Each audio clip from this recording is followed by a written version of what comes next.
Hi, this is Braden Holtby. Hey, this is Tanner the Bulldozer Bozer. Hi, this is Brian Burke from Toronto, Ontario. This is Daryl Sutter. Hello, everyone. I'm Carly Agro from Sportsnet Central. This is Jay Onright. This is Quick Dick coming to you from Tofnell, Saskatchewan. Hey, everybody. My name is Theo Fleury. This is Kelly Rudy. This is Corey Cross. This is Wade Redden. This is Jordan Tutu. My name is Jim Pattison.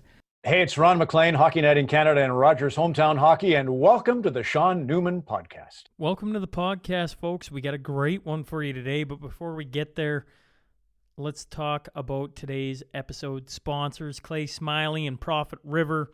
Prophet River is a retailer of firearms, optics, and accessories serving all of Canada. They specialize in importing firearms from the United States, hard-to-find calibers, rare firearms, special editions. Make sure to check them out at ProfitRiver.com. HSI Group, they're the local oil field burners and combustion experts that can help make sure you have a compliant system working for you. The team also offers security, surveillance, and automation products for residential, commercial, livestock, and agricultural applications. They use technology to give you peace of mind so you can focus on the things that truly matter. Stop in at 3902 52nd Street or give them a call at 306-825-6310. Foremost, they offer smooth wall grain bins, hopper bottoms, and fuel tanks. They're in stock and manufactured locally. They want to ensure you know they are constructed of the highest quality and engineered for a long life. Delivery is free within 300 kilometers of Lloydminster. You can buy at any of their co-op locations, Lloydminster, Lashburn, or Neilburg. For more information, check them out at their website, foremost.ca. Lauren and Art Soul. She's the lady who can make your heirlooms last for a lifetime. She does some seriously cool stuff. I'm always staring at the jerseys in the podcast studio. Obviously, me being a hockey man, I enjoy making the jerseys look sharp, and she does an extremely good job of that. And I promise she won't disappoint. If it honestly doesn't matter what you got, whether it's a jersey, photo, artwork, you name it, she's framed it. She's open Monday through Friday, 8 a.m. to 5 p.m., so stop in at 5016 39th Street or give her a call, 780-808-6313. Find out how she can help you. It's more than just a frame, it's a story. Gartner Management is a Lloydminster-based company specializing in all types of rental properties to help meet your needs. Whether you're looking for a small office or a 6,000-square-foot commercial space, give Wade Gartner a call at 780-808-5025. Have you seen the SNP billboard here in town? That is the handiwork of Read and Write and, of course, Miss Deanna Wandler. Shout out to them. If you're in any of these businesses, make sure you let them know you heard about them on the podcast. If you're interested in advertising on the show, visit SeanNewmanPodcast.com. In the top right corner, hit the contact button. Send me a little blurb about what you're looking for. We got lots of different options, and I want to find something that can work for the both of us. Now, let's get on to your T-Bar 1 tale of the tape.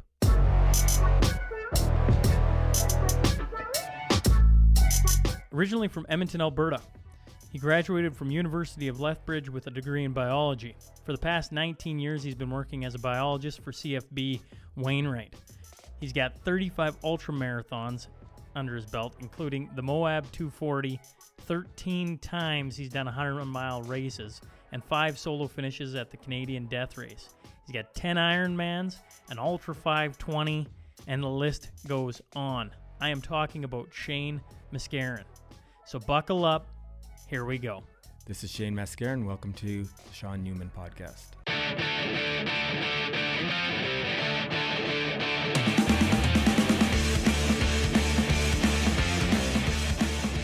Welcome to the Sean Newman Podcast. Tonight, I'm joined by Shane Mascarin. So thank you, sir, for hopping on. Thank you for inviting me here. Well, I was just saying, Mackenzie Brown, shout out to Mackenzie Brown for suggesting you and putting us in touch. You started running in 2010, and since then, like, the list of marathons, ultra marathons, insanity that you've done to your body hurts my brain a little bit. So I'm interested to sit down with you and kind of get to know you and let the listeners hear about it, because I mean, it's an interesting little story.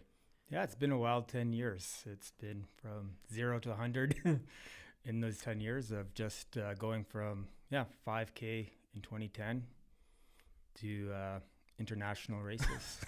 To doing the 240-mile race or the Moab 240. I can't even spit it out right now. Yeah, Moab 240. Well, it started as Moab 200, and because of trail permits in the mountains and such, it kept, as the weeks got closer, it kept getting bigger. It went to like 220, and then 230, and up at 240 miles.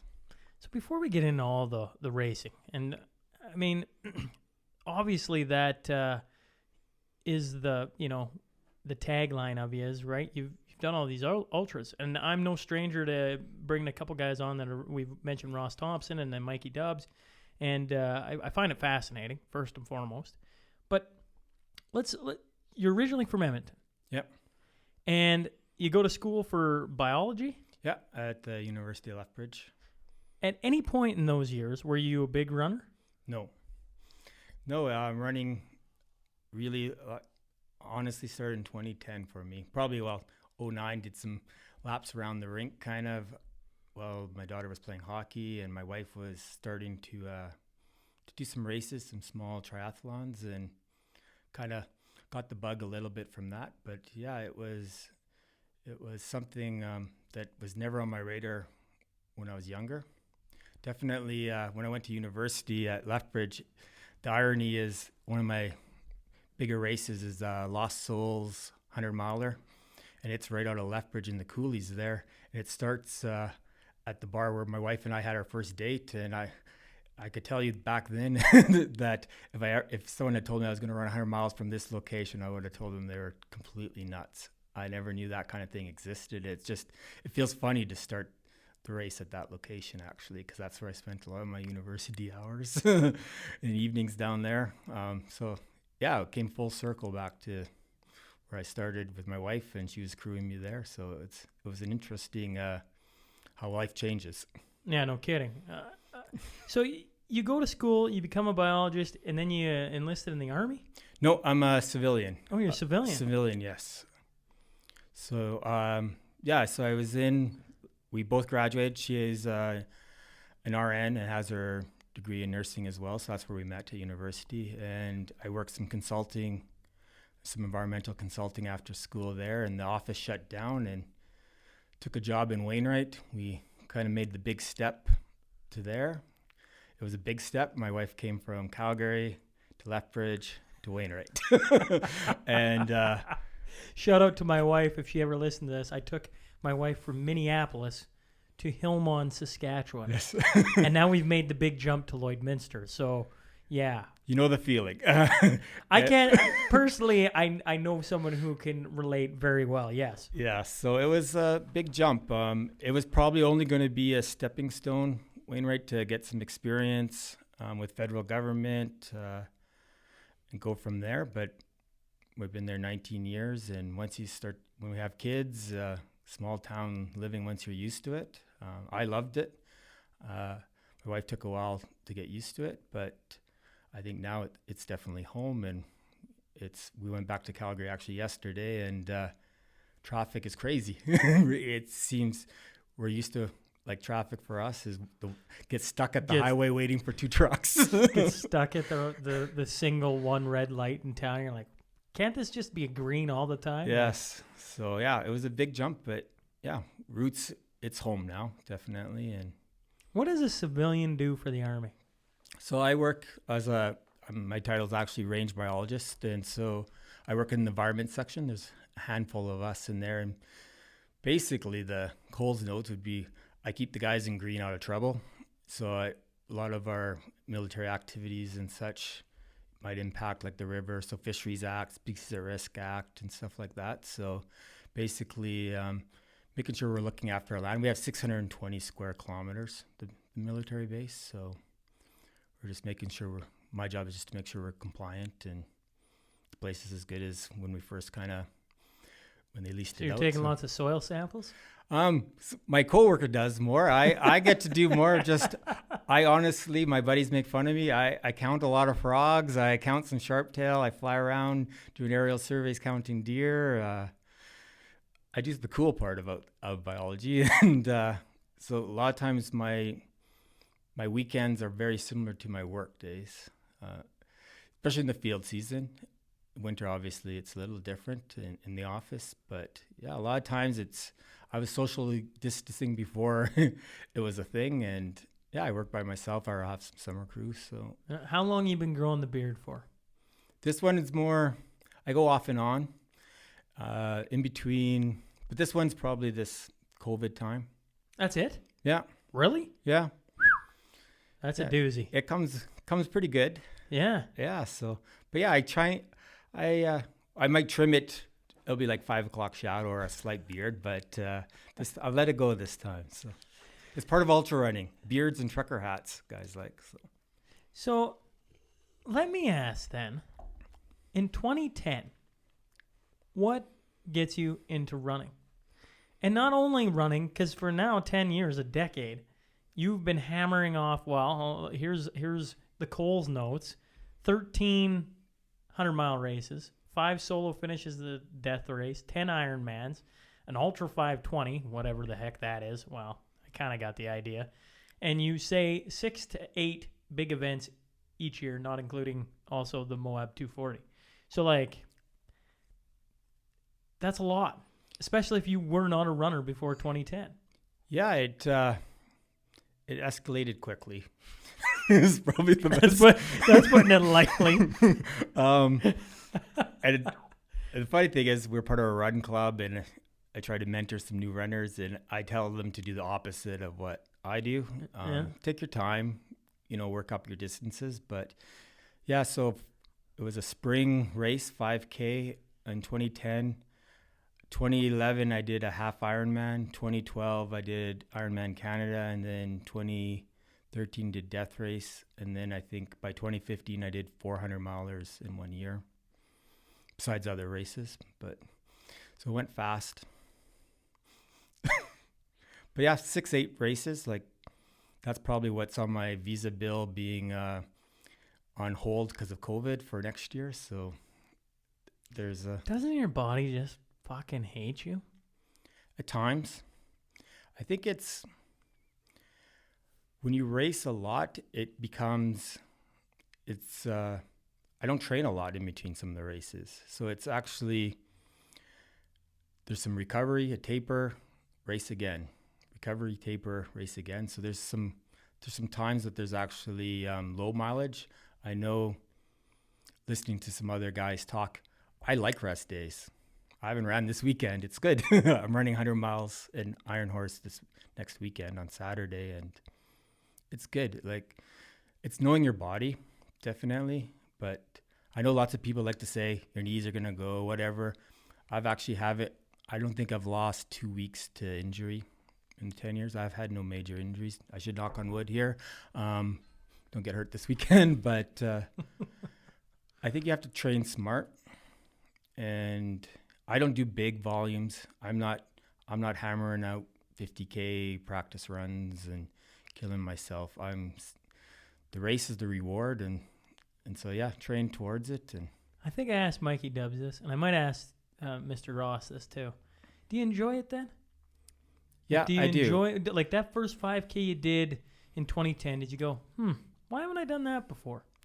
No, I hated it. I was like everyone else, you had your young life of sports, and then got a job, had kids, put on the weight, and thought, watched my wife race, and especially watching some mini tries and such like that. And it's all middle-aged women, middle-aged men, and you're kind of like, I can't be that hard. I'll do that. And it sucked. And then a few days later, you should bump it up. But now, for the most part, yeah, it doesn't suck. I truly believe races should be the reward. It's those training runs and such. The work is before. So there's times, obviously, it sucks. But I like to enjoy myself. So I'm probably a little unique with some of the other runners. Like, I know I'm not for sure Mikey. I do not get up early in the morning to run. Anyone that knows me, I hate that. I don't wake up early. I'll run in the evening or later in the day kind of thing. If if it's raining and cold, I'm hitting the treadmill or the indoor track. I've probably done more. You're a softie. I am. Like I've raced 100-milers in rain and mud. I've done some winter racing. I've done like the Berkey on cross country skis in -30. I don't need to practice that. I know it's going to be hard. So yeah, I don't feel like you have to like really beat yourself up to train. There's ways to enjoyable. Like I'll be the first person when it's -30, I'm in the indoor track watching my daughters practice. I've probably done more halves and marathons on 20-meter indoor tracks than most people. Like all the little rinks we're lucky in our area, Viking, Wainwright, Provost, a bunch of those rinks have indoor rinks. And so I can kill 2 hours watching hockey with the miles, and I can multitask that way. And I don't have to wake up at 5 a.m. when it's -30. So, so that's, I think I just keep it different that way. For me, that's how I keep going forward. So you mentioned, you kind of, you're that middle age, whatever that, late 30s kind of thing. And then, you kind of get into it and, so that's a good shot of dopamine, so to speak, then? Like it really bumped you up a little bit and made you feel good after the fact? I think sometimes part of why I run definitely is for my mental health. It gets me out. I definitely keeps me busy, keeps my mind occupied, running, looking on trails and stuff like that. So I'm not sure if I don't get as much as the runner's high as I read about and stuff. Every once in a while, there's some good experiences, but a lot of times I finish and I'm kind of like, what's next? Kind of like, or I could do this better next time. And so, but I think there's times that you just have the perfect workout. I really like to bike more so. There's nothing better than nailing a good strip of pavement with a decent tailwind and 50K an hour in the tri bike. That's what, like, going fast. And some of those runs or rides are definitely like, that was good. So there's once in a while, like every once in a while, there has to be that training run that just is. Fall running this year's been, our fall has been fantastic. Good trail run, good colors. Yeah, those are good. They don't have to be killer like 4 or 5 hour runs, but just something to recharge the soul. I know it sounds weird because I think light stuff's a couple hours, but it's just different. Mikey Dubs knows this. He's getting a lot of praise today. Yeah. He took me for a 5K run. I hadn't been working out. COVID hit, and like all of us, what? We became hermits and in the house, and then he takes me for a 5K run, which is what? For you yahoos is probably 15 minutes. For me, it was 33 minutes, which is a slow time, but we got her done. Yeah. But I wanted to kill Mike by the end of it. Like, I was done. I was like, okay, that hurt. Yeah. You say it recharges the soul. Is that what you said? Yeah. I think you have those workouts every once in a while. It doesn't have to be hard. It doesn't have to be fast either. Like, I think that's where some people think that just because we're trying to qualify for me, like try to qualify for Boston or Kona or try to, training for world championships or something like that, they're all hard workouts. I do lots of easy ones. I love every once in a while go with a group run and people be like, oh, you're too fast, and just pick that pace. And yeah, it's fun. I think they don't have to be all like 5K of hell. But a lot of times I run by myself, so no one's complaining. So maybe that's it. But Mikey's full of energy. And you mentioned mental health, and yeah, you've been open with me before we sat down that you've had some struggles with mental health, and you've been trying to be very open about it. Could you lead me down the path of that? Yeah, it's definitely it's a strange path. I've probably struggled with mental health, obviously throughout my life. It's hard.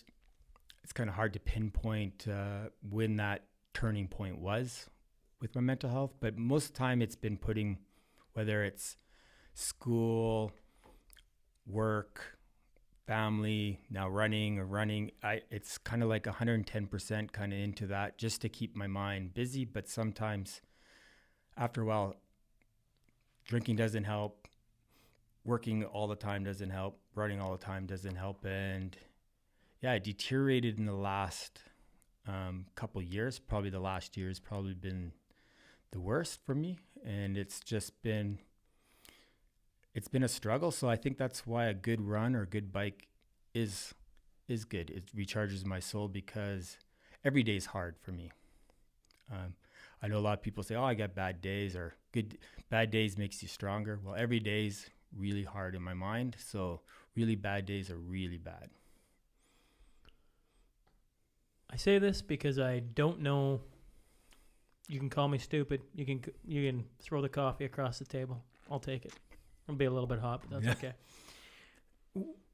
When you say every day is hard or tough in your brain, can you kind of I just don't understand that. Yeah, I just I have I don't know what a bad day is for me, and this wind's blowing, my kid pooped on the floor, and I'm irritated. I don't know. Well, that's awesome. First of all, that I think people that I know for myself with mental health, I'm glad other people don't understand because it sucks. But so for me, I have a personality disorder, basically. But I've been diagnosed several times with other stuff. But what have you been diagnosed with? A personality disorder. So I suffer what they kind of call cluster A personality. So I have social anxiety. So things like this is different for me. Definitely outside of my box. I suffer for periods of paranoid. I'm very tough to be with because I push people away kind of and stuff like that, just because it's untrusting and stuff. And then I have my mind is always spinning. It never shuts off. So you're kind of always fighting. That inner voice? Yeah, kind of an inner voice or just tunnel vision at times. So a lot of times people will think that you're kind of distant or grumpy or mean or whatever.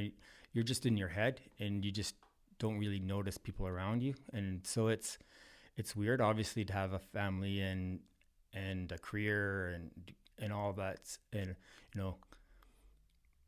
to have kids and wife and stuff is actually rare with my condition because it takes a lot of work and it takes a really understanding partner to do that.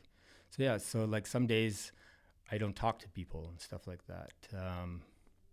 I'm famous for deleting my Facebook account, coming back, unfollowing people, and it's just because of just a trigger in my head. So it's weird. So when I run, I have full conversations, or not conversations, but I'm thinking about all kinds of different things all at the same time. So it's always spinning. I don't sleep a lot, so probably why I don't get up early to run. So that was kind of working with that. I'll have it forever, so it's just trying to manage it. So it's a different mental health. Issues suck because the worst thing about mental health is you hurt the people you care for the most. Yes. My wife and my kids have been through a lot. I would say the last year has been very tough on them, and my wife especially. So it's tough. It's definitely, like I say, it's hard. It's hard when you don't realize, you hurt the people around you until you realize that. And that's what I mean. They're hard days. They're super hard when you realize, oh, I was a dick for the last 2 weeks or whatever. And I don't even realize it at times. Well, the first thing I'll say then is thanks for hopping on. Because, I mean, obviously this is not in your wheelhouse. No. But I appreciate you coming to talk about it. I think that's pretty brave then. Pretty cool that you're like, you know what? Don't know this guy from a hole in the ground, but I'm going to drive an hour. We're going to hop on. We're going to see where this goes. Yeah, I think it's time. I've been pretty open. Like I said, my last year's been hard. And it's tough to say, but it's the only way you can kind of, I think in the last few years, we definitely talk about mental health more.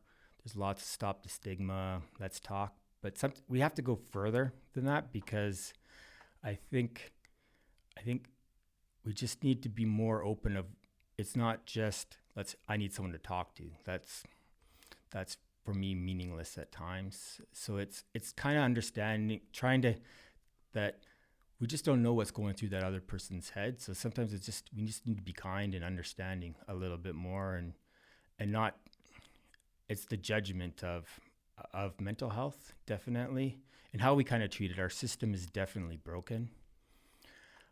I can say that for experience, because I have been in the mental health hospital twice in the last year, to AKA Pinoca, everyone.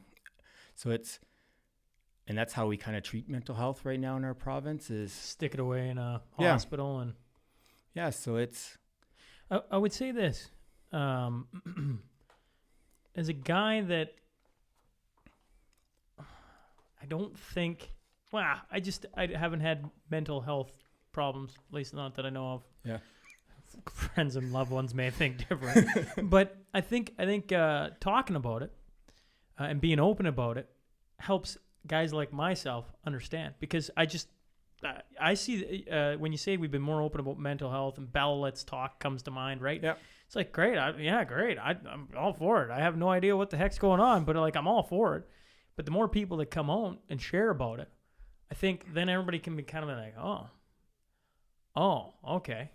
Yeah, and I think that's the next step. I think it's acknowledging there's something out there, and yes, let's talk about it. But then we need to be prepared as a society not to kind of judge after the fact, because you can see it in people's faces when I'm like, yeah, I've been to Pinoca, and they're like, oh, and it gets quiet, right? That let's talk kind of, they don't know what to say. It's like, yeah, I'm not going wild ass crazy right now. It's stuff. It's just, when there's issues, and but our system, like I was saying, is we just need that support.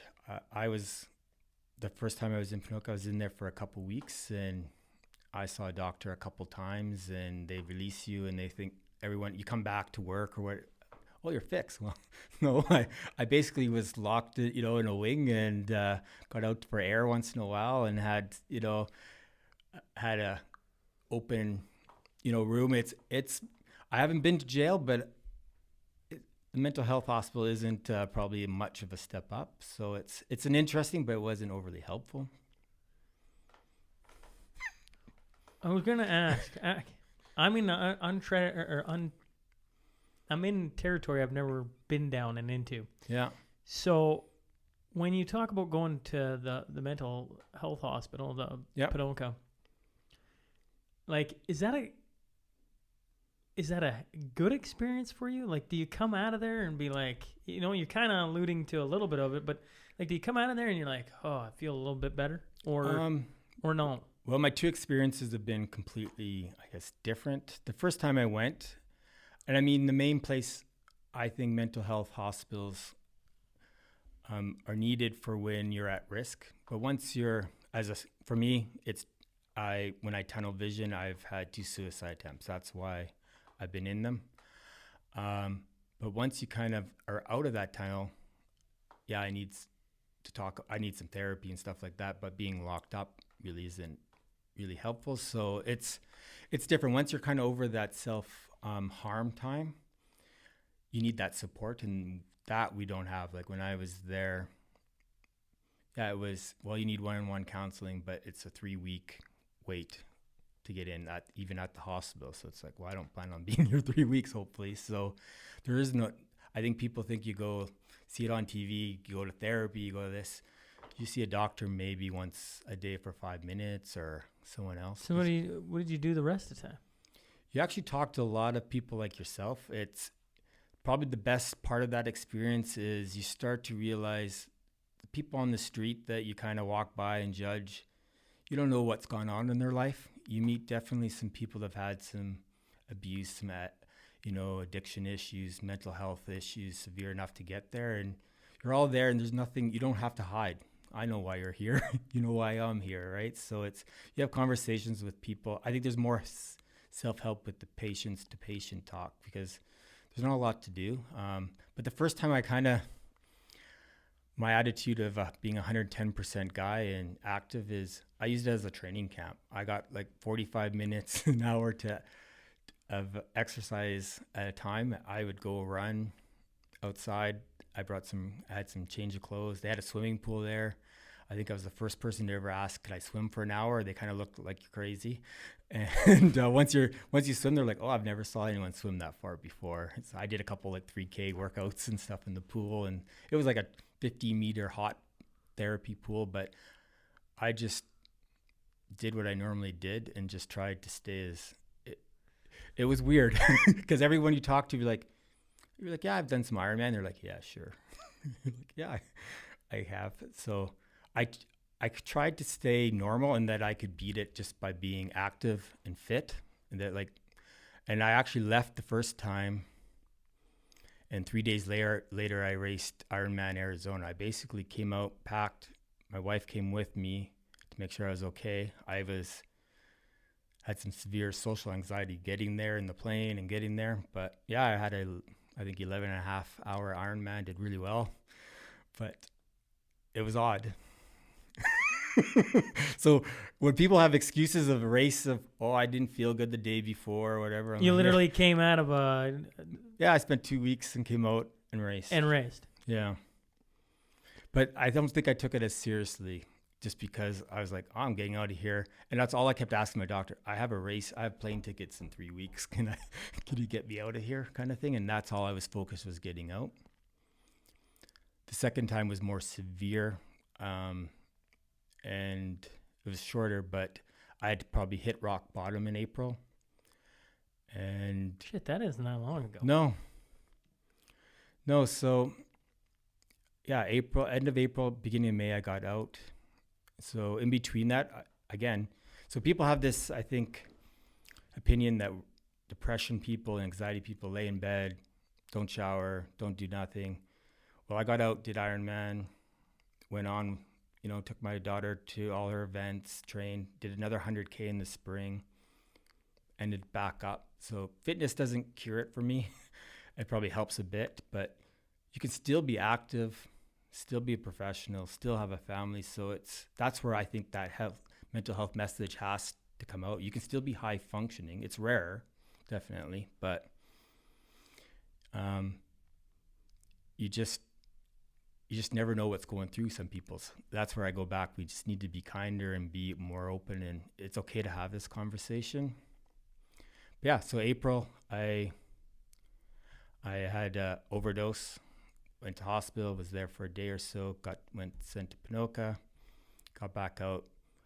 I think my family had enough, and it was a hard stay to get the trust back, but I definitely hit rock bottom that time, and my life has been incredibly better in the last 5-6 months.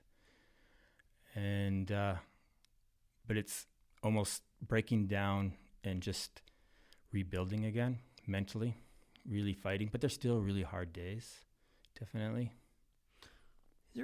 Is there anything that helps? I find talking about it does now. I've gone back I go to weekly therapy. I have a good support. I've changed some stuff. I've changed some of my professionals that are giving my support, and I have a trust. I don't think I had a trust before. I think, unfortunately, I had to hit bottom maybe for some of I think maybe my wife, it's hard. I don't want to speak for her, but she's been through hell, but with that, but I think the core friends realized that I needed help and stuff. So yeah, so there's more discussion like on our runs. Hey, how are you doing? You're doing okay. I'm on a really low dose of meds, so it's not a lot of that. It's more self-thought. It's trying a bit of everything. It's trying some massage, trying some, stretch therapy. It's doing yoga. It's doing I was going to ask, meditation. Did yoga help or meditation for that matter? Yeah, it's really hard for me. Like, it's funny. Yeah. I would rather run Moab than half an hour meditation, because it is, for me to shut off my mind is like. But running would be, and I could be wrong on this, I know what running is for me, and my brain is constantly going. So I feel that I can kind of understand the brain not wanting to shut off. I get that. But when you run, it's like a physical endurance distraction, whereas when you do yoga or meditation, it forces you to deal with it. Exactly. And like wrestle with it. And I would think, like anything, if you could become good at that, maybe you could develop the skill in order to keep yourself from, but hell, I'm no doctor. Yeah. Don't take it as that. No, I agree. I think, again, in the past, for me, we used to have a saying, but we try not to use it anymore. I call it pre-Shane, or 45-year-old Shane, 46-year-old Shane.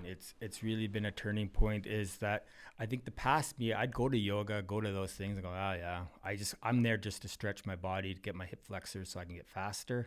And this mumbo jumbo of, let your thoughts leave the room, all that stuff they talk about, I just, whatever. Now I'm actually trying that, because it's definitely helpful. And probably a key thing is probably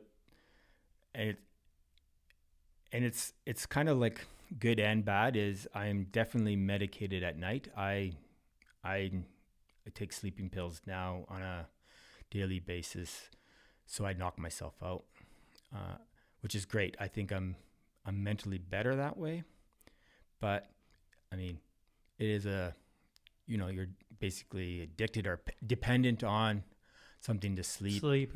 Yeah, and it's tough as a parent, is like, my kids are in the teenage years, and those troubling calls, you want to be there, phone me at the middle of the night. My wife's had to take them a few times, or there's been some times where they didn't want to call or something because dad's like loopy, right? So basically in my house, it's kind of like the routine. We do get the coffee ready for the next day and all that stuff. And then I'm normally the kids, do you need anything? Because in half an hour, I'll be not very functional for a while. And that kind of sucks too, like to tell your kids. It's been really hard, that part.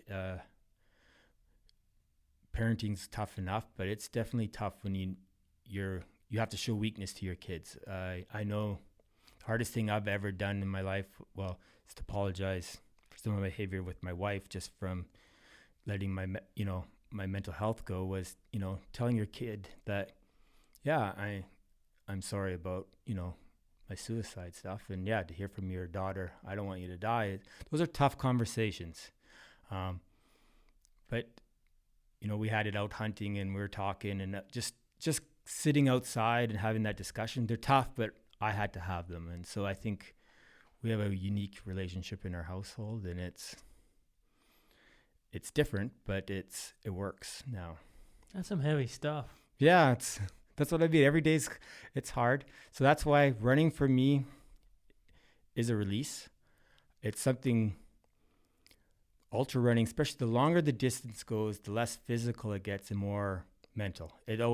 Even short running, it's in your head. People quit because of their mind, not their body. Your body can be amazing. Like, I've ran my body through whatever.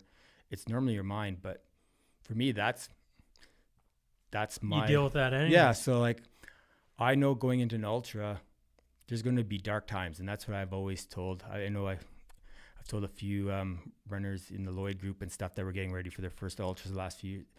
It's not going to be all Instagram and Facebook. There's going to be some ugly times. I call them dark times. You're going to want to quit.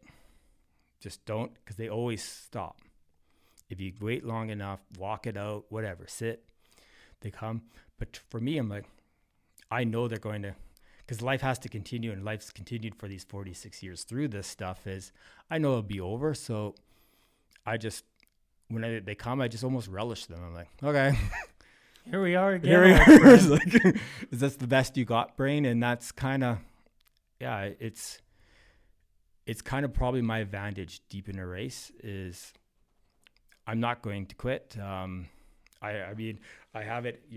Obviously, your listeners can't, but he's got a tattoo of "I will not quit" on his arm. Yeah. So I got that after my first suicide attempt, and it's to try to remind them those dark times. But they're good for. It helps in running to look, because, it's most people's weakness in running and stuff is quitting, and it's not their body. your body's going to hurt. The blister's going to be there, but it's going to be there tomorrow whether you quit or not. So you might as well get to the finish. 100%. They're going to heal. You can pretend that tweak in your knee or that uncomfortable is like an ACL tear, but it's not. Unless there's bone sticking out, you can probably move forward, but it's your mind wanting to. Like I've puked over, like Moab, I had every experience in the book. So You gotta. I don't mean to pry too much. Yeah. So if this is prying too much, you once again can whip that coffee off the wall. That's fine. I don't know if I just haven't dug deep enough into it or not. I want to get into the Moab, but before we do, you mentioned multiple times trying to attempt suicide. I don't know, and maybe you can explain it. How do you get to that point where that's where you're at? It's a good question.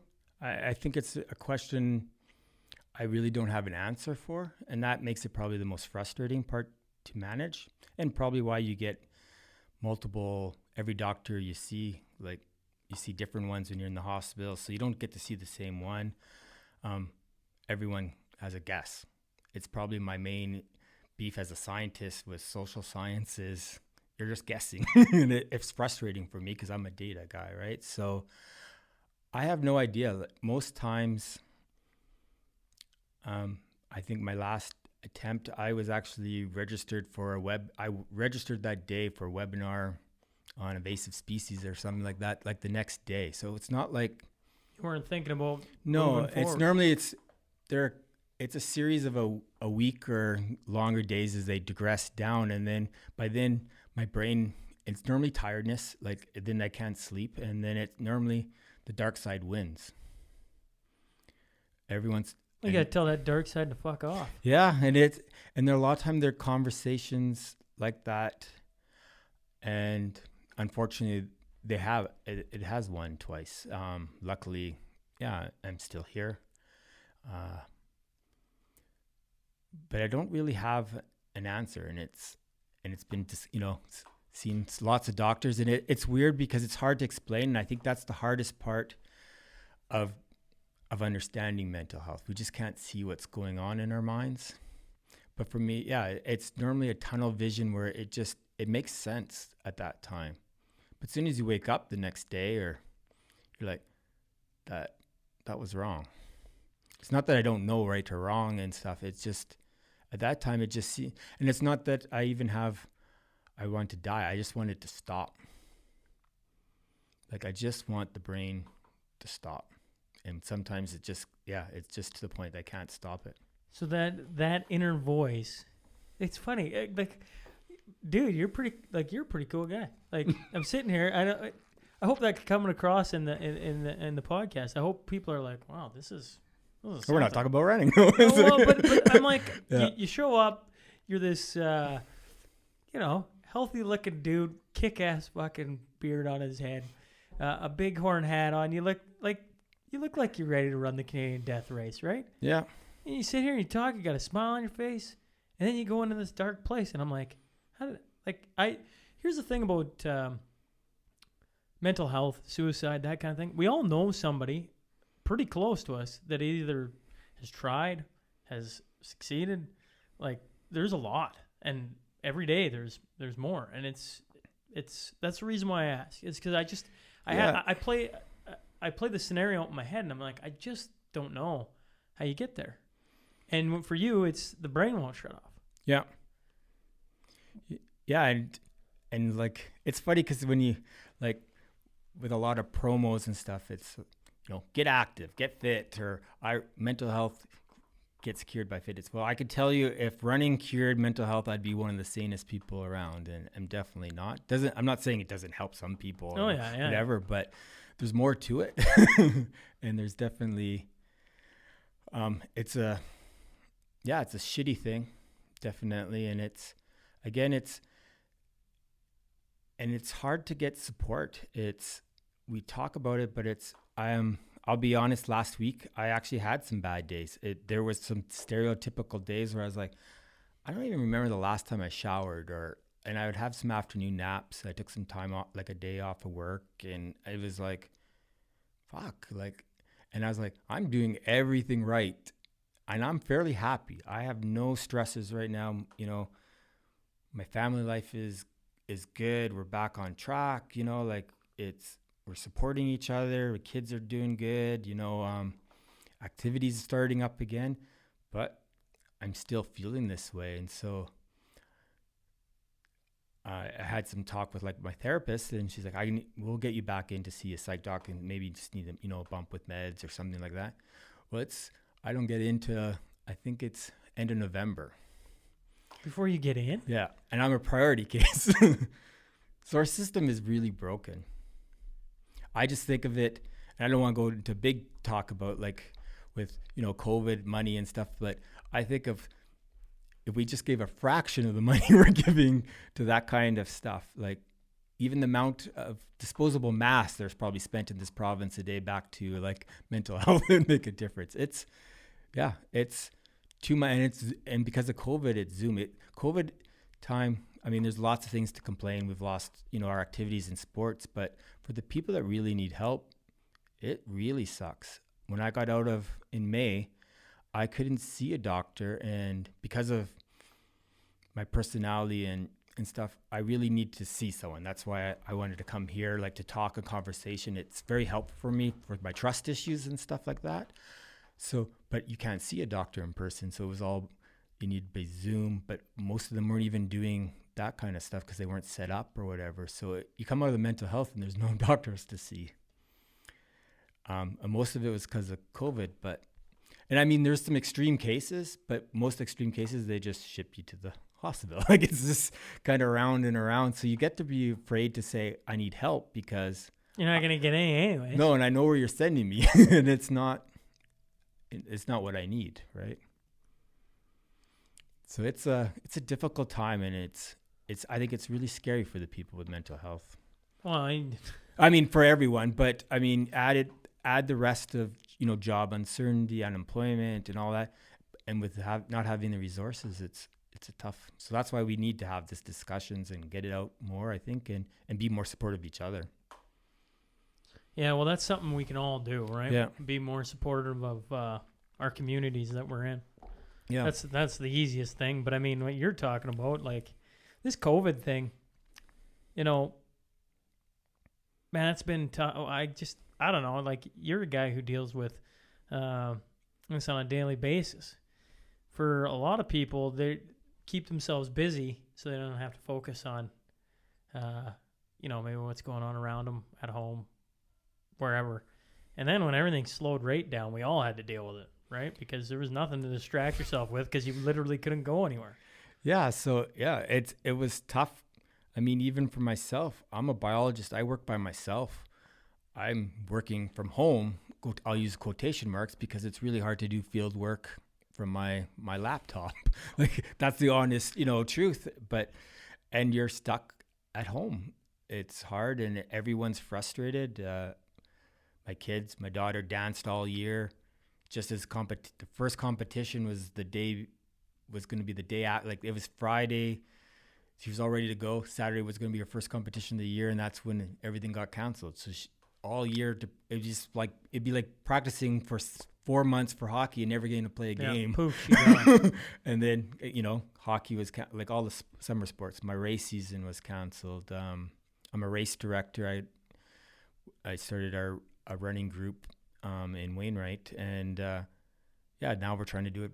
All of a sudden you're do it virtually. You're trying to do all this stuff, and everyone's frustrated.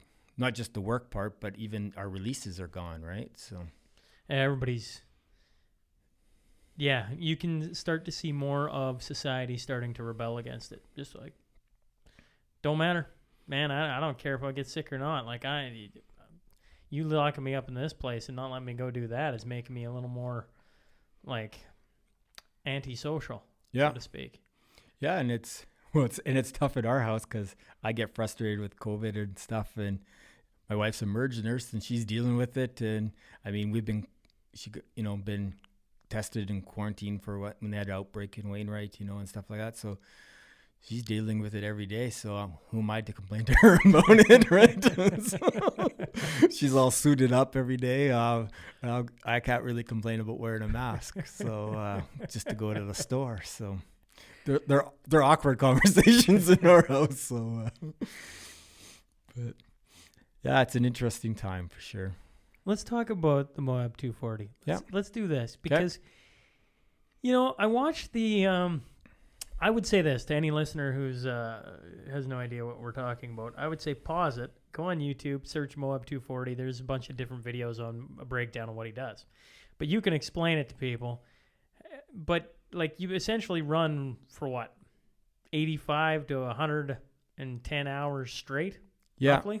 Yeah, so I think I ended up running just around 90 hours or something when I did it, and it's a tough race. It's definitely, the distance is always tough, but it's beautiful country, but it's unforgiving as well. It was being the first year, they had some hiccups with some of the setups and such, but it was basically the first 100 miles was in this red stone, red dust desert, and the aid stations at these events are spread out. So they'd probably be anywhere from 15 to 22 miles apart. So, that's for us that's a long run on a weekend or something, but that's fully rested, with some water, but you're packing your stuff. And as the race progresses, those stints are becoming 7-8 hours on your own, and you're spending most of the time alone.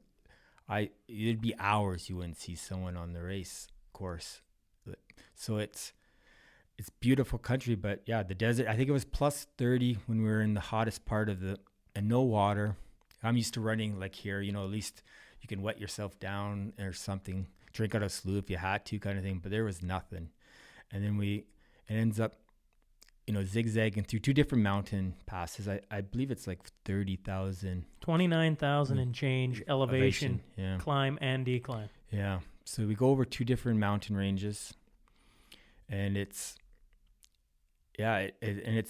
beautiful, but it was an interesting, it's kind of, the race start was something I'd been to. You kind of go and they take your picture, they do some stuff before and after how you look, and you get a physical before you go, and they have fully paid aid, first aiders, and it was different. It was some elites. There was anyone that I know, Joe Rogan, if you follow he has Cameron Hayes on a few times. I remember I was about 60, 70 miles in, and I run up to him and I was like, oh, I'm probably going too fast. So you kind of run in and spend some miles with some interesting guys. And for me, it was being some of the who's who of the ultra running. So that was pretty cool. It was neat to see them. It was the big chunks of change without seeing people or aid. My wife came down to crew me. She crews a lot of my races. Actually, my kids help too. But there you can only get to half the aid stations. So there's a lot of drop bags. So you're hoping you guessed right where you're going to, is it going to be dark or like headlamps and stuff. So once the schedule starts to go wonky, it starts to get serious, because it's you're not just running like around here. There's a farmhouse, or something, and there's just no one living. So you're packing all that stuff basically in a vest and backpack kind of thing, a running backpack, and hoping you plan right, because there's not a lot of room for air at times. What the hell is 90 hours straight up do to your brain? It messes it up. It definitely, that's a race that has so many ups and downs, because each night just starts to change how your mind works, how your body works. When I ran through the desert, so I got about 110 miles. So I'd got through the first night. I ran with this Marine guy that was just hardcore, but made me laugh throughout the night. And he was kind of giving me some stories and didn't really hint a lot of his past. I ended up Googling him afterwards, and he was some war hero. He got some medal, killed a bunch of guys in Afghanistan and stuff. You would have no one running with him, but really, we got through the first night, and that wasn't too bad. But by the second night, I got sick. Like, I was so hot. The temperature changes really messes up your body as you get tired from the heat to the cold, the desert nights. So I'd been puking for a couple hours, got to an aid station. I was, I think, 110 miles in, furthest that I'd ever ran before. I look at my... Wait, pin that for a second. What was the furthest you'd ran up to this race? 100 miles. So you have done 100 miles and you decide, you know what, let's double it. Actually, let's over double it. Yeah. Yeah, it was... You may carry on. Okay, you're at the first aid station. So 100 miles in, I think it was the second time I saw my wife in the 2 days. And I'm like, I don't think I can do this. And she's like, what do you mean? Like, and I was like, I don't feel good. And I don't think I want to walk for like 5 more days. Like, I don't think I really want to do that. And she's like, well, I'll have the best thing about Moab and all the Destiny trail races is their aid stations are beyond belief. You walk in, you're like, you want a burger? Yeah, sure. They cook you a burger. You want bacon? Sure. You want some cheese? You want some avocado? Whatever. In the morning, cook you an omelet or burrito or whatever they eat in Arizona or Utah area. So I'd got some food and I'm like, yeah, I can't keep this down. And I was really close to quitting at that time. And she's like, you're a day ahead of the cutoff. Like, and other people are like, you got lots of time. Just take some time. But at that time, you think the world is ending. Right. And everyone's like, well, you're halfway there. I'm like, yeah. It's still, at least 3 more days. Like, it's not like it's only like, like in a race, you're almost there. Well, no, I'm not really there. Like, and halfway is still like 100 and some miles. So yeah, we're not talking a 5K. I got another couple, 20 minutes of running and away I'm there. Yeah, so it was probably my downest point of the whole race at that point, and she actually just got me some gravel, knocked me out. I actually laid down in our rental van and I got probably about an hour's sleep, rough sleep, and I woke up. I'm like, bam, I'm good. I'm like, give me my shoes. And I ran next 50K, like 7 hours or something like that. Like, I was actually running. And I was like, giddy up. But it was I learned that, and they had talked about it, is you can reset your stomach, basically, if you can get half an hour, 45 minutes of sleep. And that's kind of how a lot of you progress through is you don't need a couple hours because then you really stiffen up and stuff like that. But if that stomach is starting to go, just lay down and just get some sleep. So it really recharged me to the point that I was going faster than I thought. And so I was running low on food, and it was the second night, and I'm running through the desert. I'm like, I'm out of food. Now I'm finally running good and I want to eat. So I'm running. All of a sudden my headlamp hits this. I see the sparkle. Someone had dropped a gel or two on the trail. I'm like, so if people that don't know, gel's kind of liquid sugar basically in a container. I'm like, giddy up. I eat this random gel in the middle of the desert. So it dropped just randomly, and just probably the only gel I saw out there. I ate this.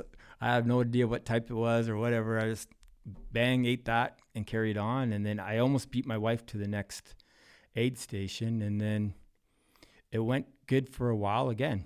It was interesting because as the nights go on, you start to hallucinate. So what do you hallucinate about? So I think I was probably night 3.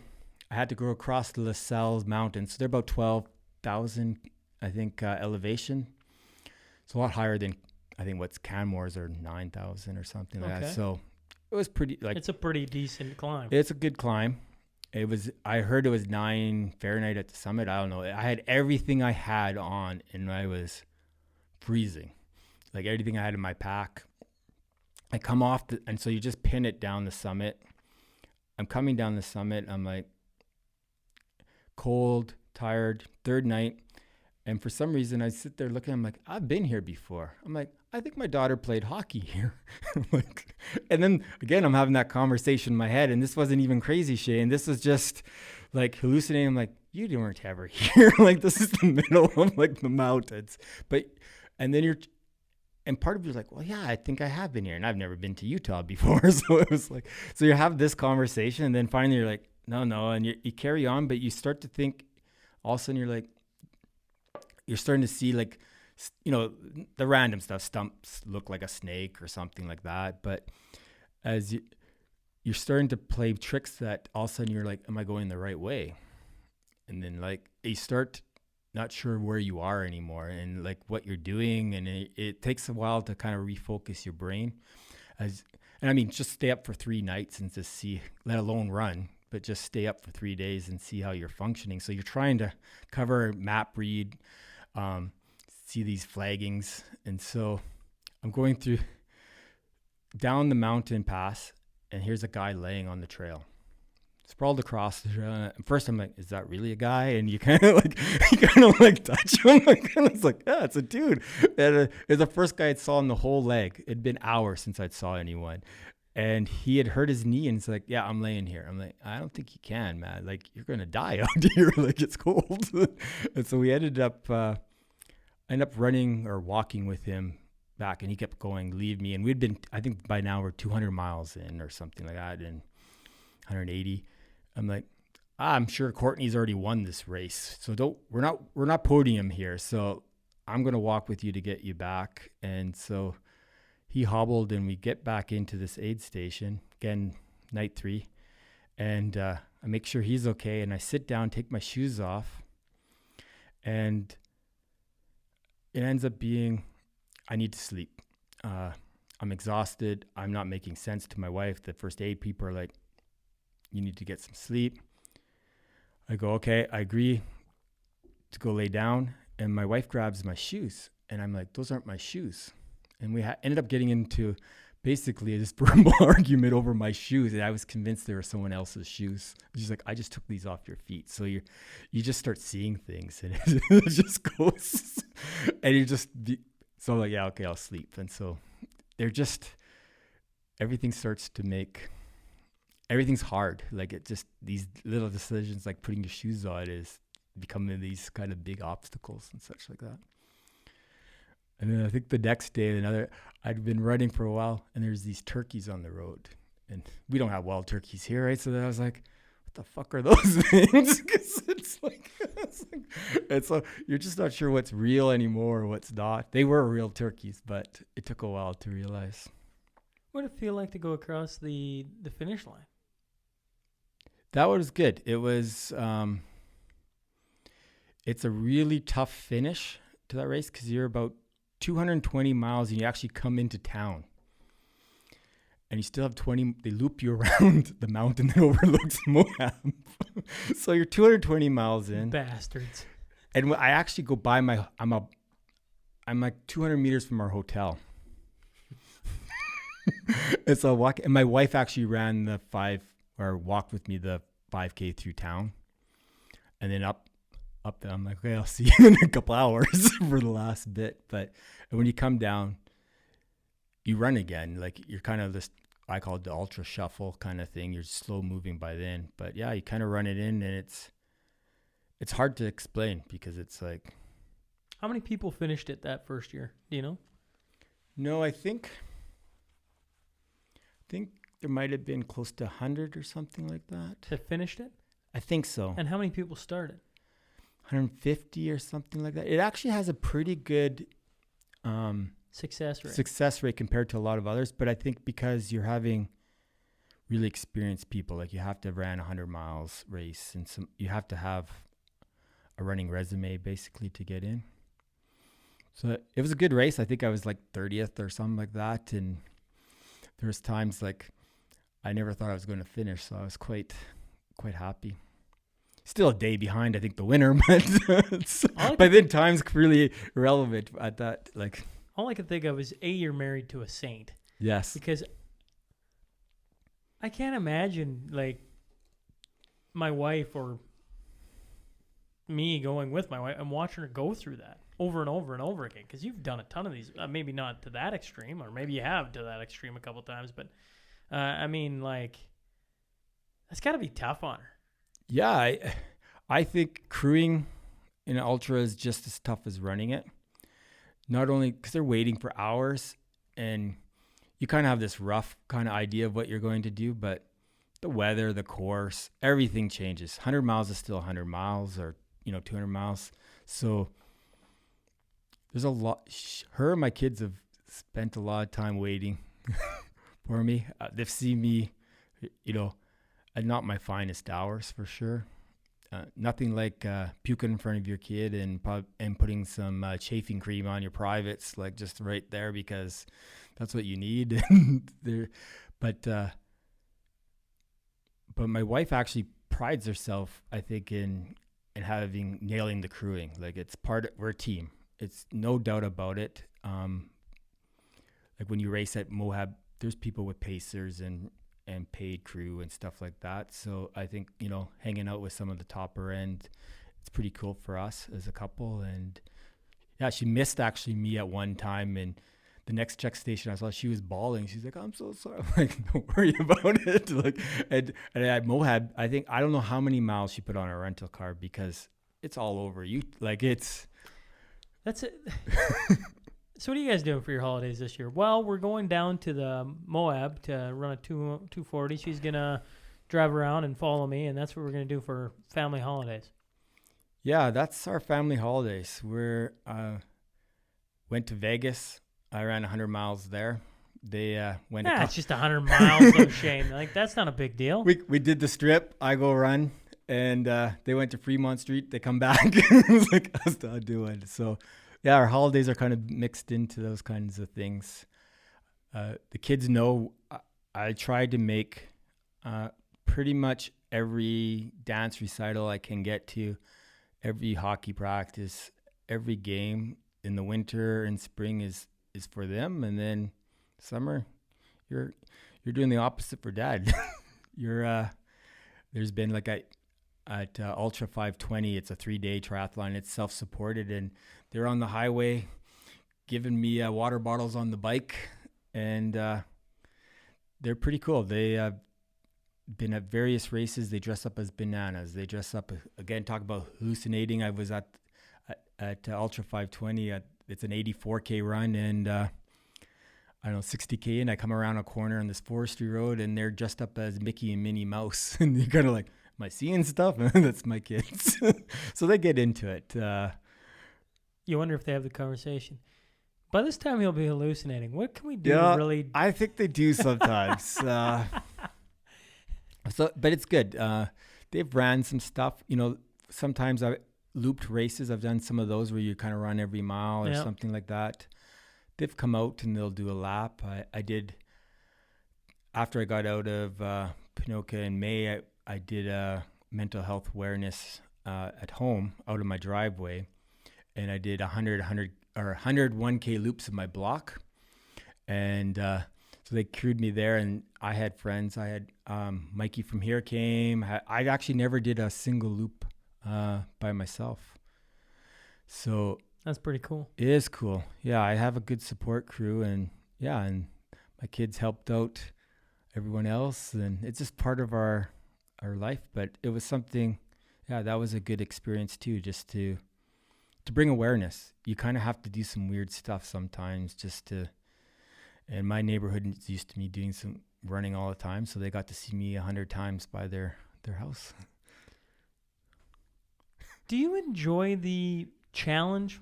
I'm going to call it challenge of what you... of the pure, like, I don't know, man. We talked about 5K right off the hop of this thing, and you're like, it sucked. Yeah. Now you're doing, I don't know, what's the longest you've ran in a race now? Most months? Moab, it's been the longest, 240 miles. Yeah. Like, that hurts my brain a little bit. To even fathom, I watched Mikey do the backyard marathon, and I was there at, I forget what time, and he was in hour like 12, and I think he did 19 hours, and I apologize, Mike, if I got that wrong, but something right along that, and I remember thinking like, that's a lot. Yeah, well, it is yours, a lot, though. It is. Yeah. But what you did was on steroids. Oh, they're all, they're just all different. They're all different challenges. But yeah, But you enjoy it. I do. I like this year with COVID, it gave me a chance to do some weird stuff. I did 2 of those backyard. I did 100K of the backyard challenge on my treadmill just to see. I'd only ran like 20K on my treadmill before. I'm like, can I run 100K on it? Yeah, I can. So now I know. And? Yeah, I got to 100K. And how was that? I had enough. Like, I was actually going to run 100 miles, and I got to 100K part, and I'm like, my body was still okay. And I'm like, and my kids are kind of looking, they're kind of sick of me hogging the Wi-Fi, because you had to hook up so they could, the Zoom, and then I was running Netflix, and they're like, I'm like, I think I'm not going to run all night. And my kids are like, nah, it's good. Look, everyone was like, because to me, it's 100K and the next step's 100 miles. There's no real, there's no use quitting. So it's like, do I really want to run another night on the treadmill? I'm like, no, 100K is good. But they're neat challenge. I do like the challenge. There's this thing called Everesting, which is trying to climb the elevation of Everest on a bike, or you can run it, but you have to use the same hill. You go up and down on Strava. So I tried on a river hill that's 50 meters. So I had to do it like 180 times. I only got to 5,000, I think, meters. So I don't know how many feet, but I got base camp level. But yeah, it's a neat challenge. Like I did 22 hours of going up and down the same 50K or 50 meter vert hill on the river because we don't have anything big. But I wanted to see if I could do it on the prairies. That once again hurts my brain. But yeah, it gets weird because sometimes you're like, why am I doing this? Why are you doing it? I don't know. It doesn't pay. No, so it costs me lots of money. But in fairness, any hobby is going to cost money. Yeah. That's the nature of that, right? But this is very different than most people. And it's not like, I don't know, man. Like some of the things you're talking about, I'm like, oh, that sounds like just not fun whatsoever. And usually hobbies are fun. Yeah. And so everything has its moments, definitely. And I think it's just, to me, it's the challenge. It's kind of like, okay, I did that. What's kind of harder and some people want to be faster, right? And it hasn't been, don't get me wrong. I want to qualify for Boston and I wanted to be fast. And I've been lucky and I've podiumed on some ultras and stuff. So it's not like I'm just, skipping along the way. But to me, it's more about the challenge. And sometimes, it's like, what's kind of harder out there? And then I was like, has anyone ever Everest on the prairies? And I looked on the database, no one has. So I'm like, okay, I'll go try to do that. So. And sometimes you fail, and that's okay. I learned that going down 60K an hour in the dark, my lights were not good enough, and fog sucks in the dark because you can't see. But on a highway, life is full of learning lessons. And when you're a little bit, I guess I won't say suicidal, but when you're kind of living on the edge of time, sometimes you make some weird chances, and sometimes you're like, and for me, it's good to go, this isn't a good idea, and I kind of quit, and that actually makes me happy. I was like, hey, okay, being safe today. And they're just challenges. For me, I don't want to get bored in my mind, so I see something, I'm like, I'll give that a go. So what is a race I think of every time I have one of you guys on that runs a lot like this, I watched a documentary, my wife and I did, and I don't know how we got onto it, but it was the Barkley Marathons. Yeah. I assume you know what I'm talking about. Is that something that interests you? A little bit. It reminds me of every bad sheep hunt I've been on, though. You're kind of lost in bushwhacking in the middle. That one doesn't seem, I think it's on the radar there. It doesn't. For listeners that have no idea what I'm talking about, and you probably know it better than I do, it's It's a 100-mile ultra, isn't it? Yeah, but I think they think it's quite a bit longer. It's kind of this secret kind of. Yeah, it's this weird race. It's Yeah. got a really cool theme to it where you run the first leg of it the one direction. Then when Yeah. you get back to base camp or the finish line, you turn around and run it the opposite direction. And all along the time, you have to rip out pages of books to let them know you made checkpoints. And then you can be done then, or you can run the last leg of it whichever direction you want. Yeah. And people by that time are out of it. And they've only ever had, like, the list of finishers of this race is, I think it's like 20 or something. over like a 10-year period. Like, it's, Or even, or maybe even longer. Yeah. It's like maybe 1 or 2 a year. Well, and they haven't had a finisher, I think, for 2 years now. Really? Yeah, because it's weather. It's in the spring. It's nasty. And there's no course. That's the problem. And it changes every year. So Yeah, well, it's a bit of a mind. yeah. game. Yeah, it's definitely there. It's on the list. That it's not as high as some other ones, mainly because it's a different type of like it's more of a mind fuck, and I'm not sure if I'm really that's really what I want to do, but it does remind me of every bad hunt I've had, like in the Wilmore sheep hunting, where we're just kind of lost and you're just bushwhacking and trying to climb a mountain that has no trail, and those aren't fun either. So, but yeah, there's some neat stuff out there. So what do you want to do? What is like on the bucket list for Mr. Shane? Like, what do you got sitting there going, man, I want to do this one? Well, I have the main kind of races, like the stereotypical ones, because I run, although we're talking ultras, but I definitely like triathlon as well. I'm one of the few ones probably in ultra that I don't mind road running either. So I think the big three, obviously, for me is Western States 100-miler is the Boston of the ultra world. It's like the lottery to get into, and it's where the history of ultra running came. It used to be a horse race, and then some human, probably someone like me, said, I can do that. I can do that. And that's how 100-milers started, and that's how the buckle, if you've ever saw 100-milers normally have a buckle as the award. And that's because it came from a horse event originally. So No kidding. I did not know that. yeah, so I really want to do it because I like history. Like, I like that. It's not the hardest course out there. Like, there's Leadville, there's Hard Rock that has massive elevation gains in Colorado that are altitude sickness, and those kinds of things. And Europe has some of those. But Western States has that history, just like Boston. I'd like to race Boston once. I know lots of runners say, I don't care about Boston. It's mostly because we can't qualify, so it's easier to say you don't want to.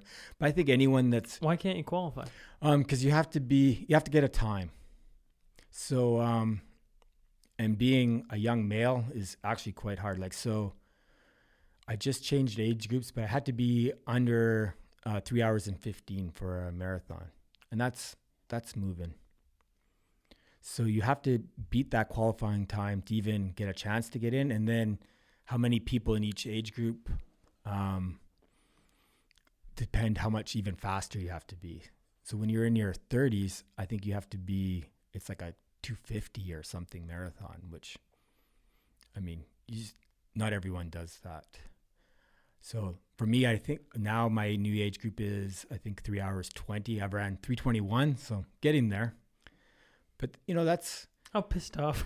It's 3:21? Yeah, and I've tried 3 times to qualify, and I'm pretty open. Again, just like I'm the guy, like, this is my goal going into race. I don't like to, like, I don't care, and then I was like, I'm going. And so I know my friends are watching and my wife's there, and yeah, and 3 times I've really tried. I've picked a race. I've actually got off, like, quit or reduced my biking and did speed workout and lots of pavement. And yeah, I think I've been 3:21, 3:22, 3:24. And that used to be, they made it even faster. It used to be 3:25, I think, to 2 years ago. So I would have been in. But each 5 years it slows down as we get older, but it's not any easier because you're getting older. So that one I'd like to race. Just because of the history of Boston. Everyone knows Boston, right? So Yeah. and then Kona for the triathletes, like you had Ross on here, and Kona's the big one for a triathlon. It's kind of it's the history of it. It was where the first Ironman was. Again, it's probably not the hardest. When Ironman was in Whistler, it was probably a much harder course, but it's the history of on the island. So I like the races that are kind of that history, because I've been lucky. I've been able to. Triathlon has a bunch of different world championships. So I've got to represent. Been on Team Canada for that as an age grouper in Penticton 2 years ago, and then I was supposed to race world champions in Edmonton this year, but COVID. So I got a nice Team Canada tri suit. I can't fit into because I got some COVID weight, but it's there for next year. Yeah, you're looking real heavy, buddy. I have for me, but yeah. So those are the three. But I think also is. I think my wife will kill me, but I definitely want. They call it the triple, which is the 3 200 milers in the same year. So Moab. So there's Tahoe, Bigfoot, and Moab. The three of them, they're a month apart. It's like August, September. Every month there's a new one. Yeah, the same. And so and you want to do all three? Yeah, in the same year. Yeah. Because I was inspired because I got to run with some people that did it, and you're like, that's badass.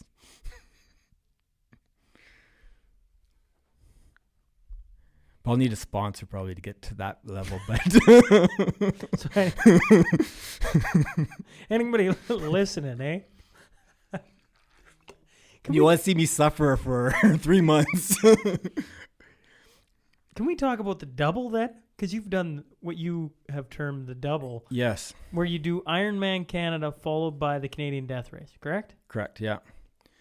So I think I've done it 3 times. I don't, each race, for sure twice. And last year I did it.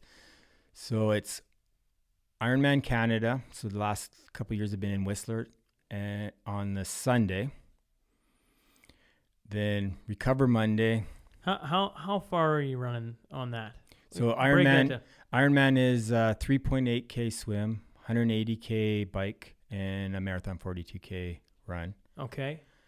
Which takes you how long? How long are you doing that for? I think my PB is like 10:45. Okay. So normally 11 hours to 11 and a half is normal. Geez, should have started out with this because this feels like 11 hours. Like, come on. Like child's play.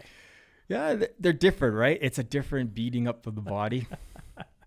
It's I'm teasing. Like 11 hours of going at it. Like a mountain 100 is definitely harder than Ironman, but it's just different, and it's a totally different group of people. That's why I love what I call like the double a week. So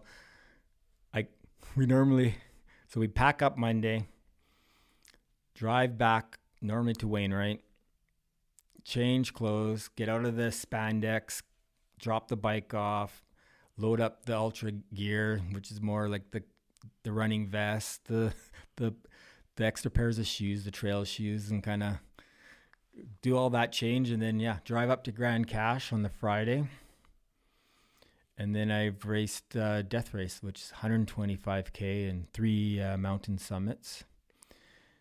And most days I'm not sure or most weeks, or the twice I've done it or 3 times I've done it is Tuesday, Wednesday, you're like, I don't know if I can run it.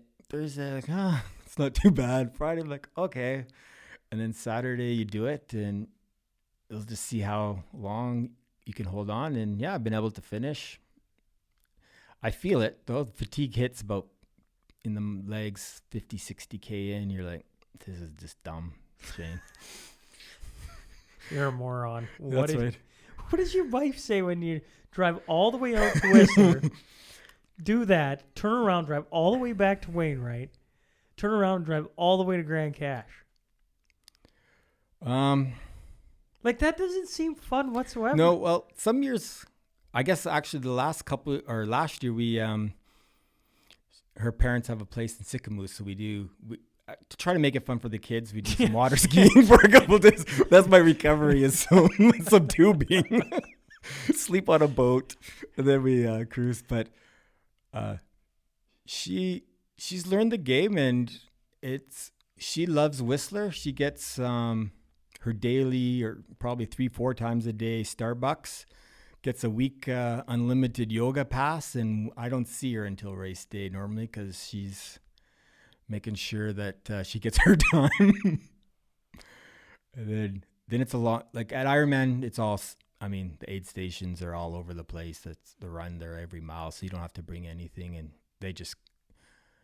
I see them once or twice in the course, and that day's not too bad for her. She can hit up some yoga. The kids can go do whatever they want, and then get prepared. Death race is a longer day. She spends a lot of time waiting for me, sometimes in the dark, sometimes in the rain. So she's a saint, definitely. Lets me do my dreams at times. A couple times I'm like, okay, that's the last time I'm doing it, and then she'll be like, you know what? We could do it better. One time I was like, what? What did you say? It was the same thing as Moab, because I was like, okay, I'm never doing this again. And she's like, you know what? If we came back again, we'd stay here and do this. So I was like, oh, okay. Obviously, she didn't hate it too much. No, I think we're just used to it. And I think Alberta's different because it's the same people like you see at the same races. So she sees some people she knows. And it's kind of like a community. Yeah. Yeah. And I can see how it is. I mean, as many people out there as are running 100-mile races, it's a lot smaller than what's living in, say, Lloydminster. Yeah. So like a local race, it feels like going back, like the old, I'm probably dating myself, cheers, Norm, kind of like you're yelling out. That's what I love about ultra racing. It's that where Ironman week is, it's 2,000 type A personalities with $10,000 bikes, and everyone's wearing their race kit everywhere they go to make sure you know that they're an Ironman, and it's just different. You're competing against each other, and you're like, it's about time and placing and stuff, so they're not as friendly. Whereas ultra running, it's a different community because you might need that person to, like I said, the guy up off dude, let's walk before you die. Yeah. Oh, just leave me. Oh, seriously, start moving. Whereas like at Ironman or even, a marathon or some, you'd be like running by and some guy will be on the side of the road. You'd be like, you okay? And you've already passed him really before he answers because you don't really care. You're just, you okay? Just because you're being polite. Ultra, you'll stop and like if I'll walk with you for a bit if you're cramping up, or I got some salt or here's some water or whatever, because at the end of the day, no one really cares if you're first or 10th or last, as long as you finish, because no one else is coming sometimes, right? Like you're in the mountains, you got to look after each other. So it's a different community. Well, we've been going for roughly an hour and a half. This has been extremely interesting. I'm going to move us on to the Crude Master Final Five. That's the last 5 questions for you, as you've probably known from listening to a couple of them. Go as long or as short, goes down as many rabbit holes as you like. We got nothing but time. First one is, I love this question because I find it fascinating to hear who other people think are fascinating. But if you could sit down with one person, sit and have a coffee with, or maybe an adult beverage if you so choose, is there somebody you'd want to sit and pick the brain of? Well, that's a tough one. I'm going to probably nerd out here and be like, as a biologist, Charles Darwin. I think beginning of like the person of evolution, and when it wasn't cool to think of evolution and some of the stuff that he was able to, Darwin's theory and all that stuff. I think that history would be, just to be in the time when science wasn't a thing would have been really, when everything was new. What would you ask him? I'm not sure what I'd ask. I think it'd be interesting to see before we kind of fucked up a lot of things. Just kind of like, just the thought process to go away from, definitely of, that we just appeared and animals, like the Bible and all that other, like whatever theory you want to go, but to go, no, we evolved, and to really, and talk about genetics and that it matters and stuff. I think that stuff's pretty cool. Mainly because I guess I have a mental health, and I look at it as my dad suffered and stuff. Like genetics and science I find is cool because it's hard to figure out. And so just some of the stuff that those early scientists would be pretty fascinating, just because you're out of the norm at that time. So, and then other people, I love to talk to, even old trappers and old settlers. I like that history stuff. Just before, I always amazed as when you're outside, as I run outside, bike outside, work outside, hunt outside, whatever it is, just what it looked like before. It would have been super interesting to go back 150 years and come back to this spot and see what it looked like. Yeah, like it's because you have these stories. It's kind of like elk are getting more common here, but elk were here originally, like when the settlers came, on the prairies and stuff. And so just to see what would have been here, grizzly bears on the prairies and all these different things, it would just been interesting to see. I like that kind of stuff. Well, I get to, I was saying to you before we started that I get to sit down, and I've been working with the Lloyd Archives on doing, sitting down with, I think the oldest person now that I've sat down with is 95, I want to say. So almost 100 years ago, they have, let's call it 90 years ago, because when they're first born, they're not remembering anything. But they got stories that are just fascinating, right? Yeah. Like 60 years ago, the latest one that I'd never heard before was the walls of the house there was cracks in them, so the wind would blow through, and nights were extremely cold. So they were all sleeping in the same bed, all 9 of them, 7 kids, 2 parents, and the wind would just blow through. And he just says, all I can remember about being back then was I was always cold, right? And you just, look at where we're at now. Yeah. Right? Like it's hard to even, how do you even go back to that? Like you can't even get in the same mind frame because it's just like, it's from a different time. Yeah. And that's what makes it, because originally actually our old family homestead is at Unity, and it's over 100-year home. Okay, yeah. And my great aunt lived 100 years, and she passed away 2 years ago or something. But yeah, the stories of being this area when it was first, like the first plow in this area, and it was just amazing what they suffered through.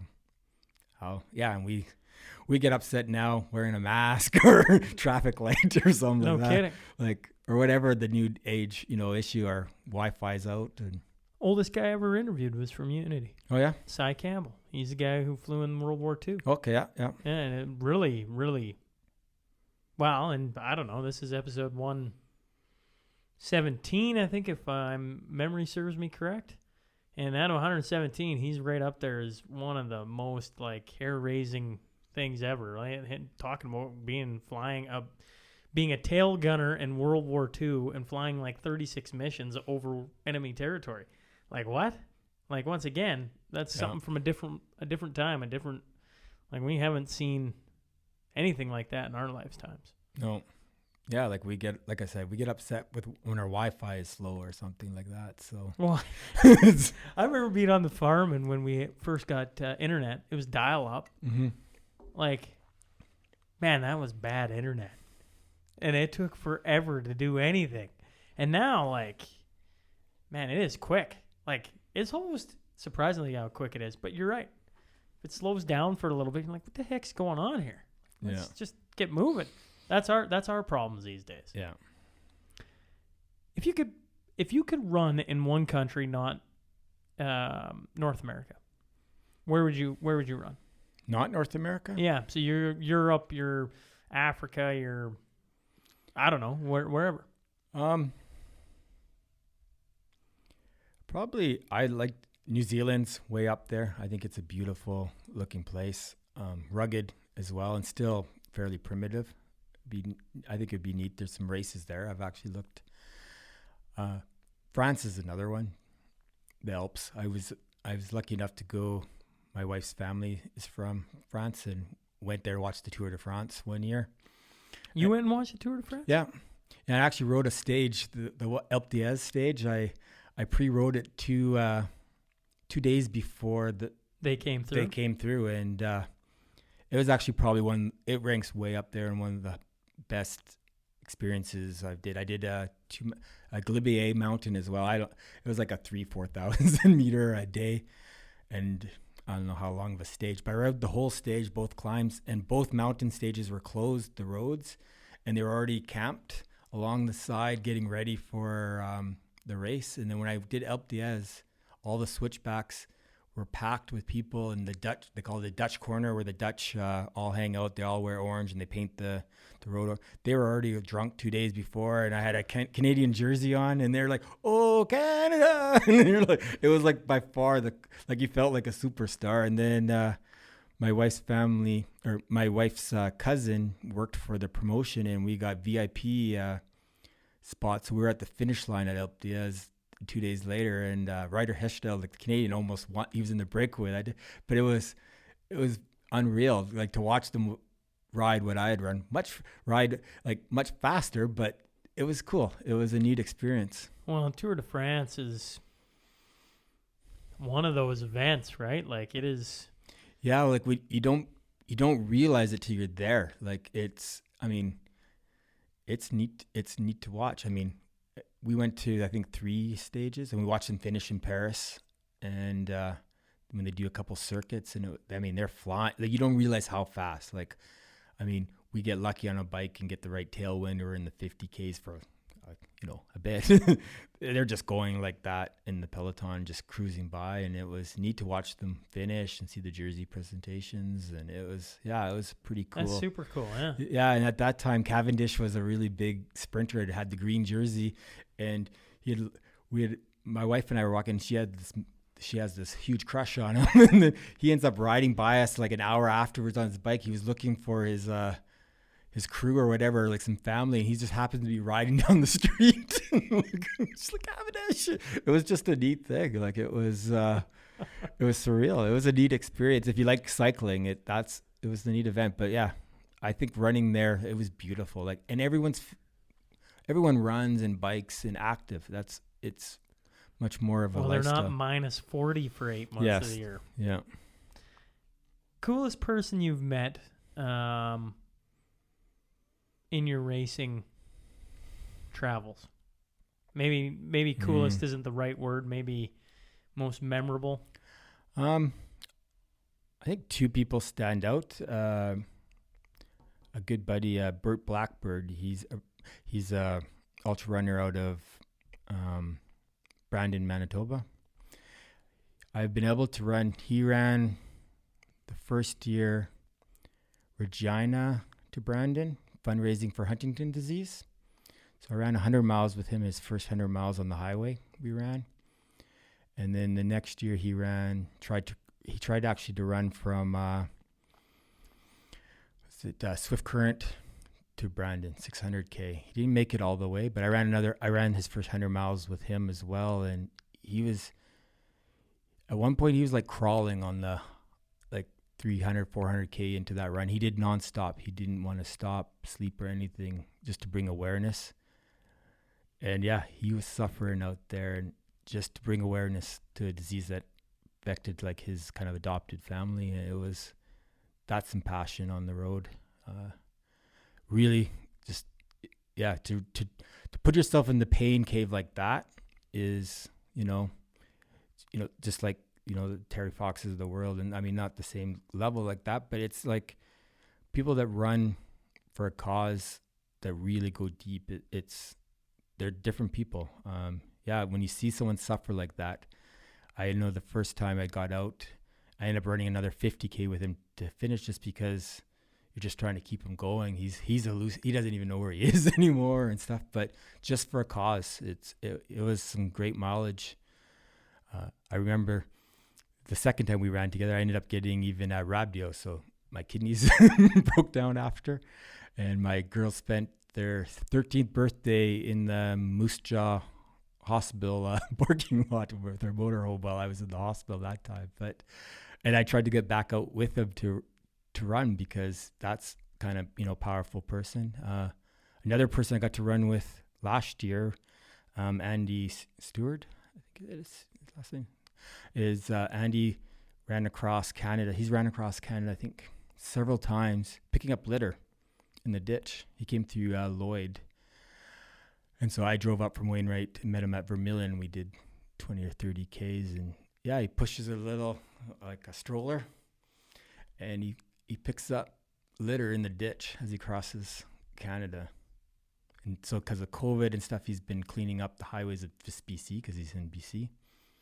But you spend time with guys like that, like when people are picking up other people's piss bottles or chew bottles and stuff in the ditch and thousands of Tim Horton cups and everything else, just because it's amazing. That should probably get more airtime on the old news network, shouldn't it? Yeah. I think those people, they come through some places, and both those guys aren't really out there for that, right? So they're just plodding around. And it was amazing miles with him because I don't know how he keeps positive, because he's like, they're still just as dirty the next year. And people tell him that too, right? And why are you doing it? Because someone's just going to throw it. Well, because someone has to clean it up. And and he picks up, he has it separated where he has cans and bottles and on one side of and he can only go until he's full, and then he, just monitors, and he camps, tents it in random spots under bridges, wherever, every once in a while a hotel. Maybe Imagine the stories he's got. Oh yeah, it was just, and his he's still positive, which is, he has his bad days too, but just to do that. And he drops off bags of recycling at like a school or something that hopefully they'll use the money for something.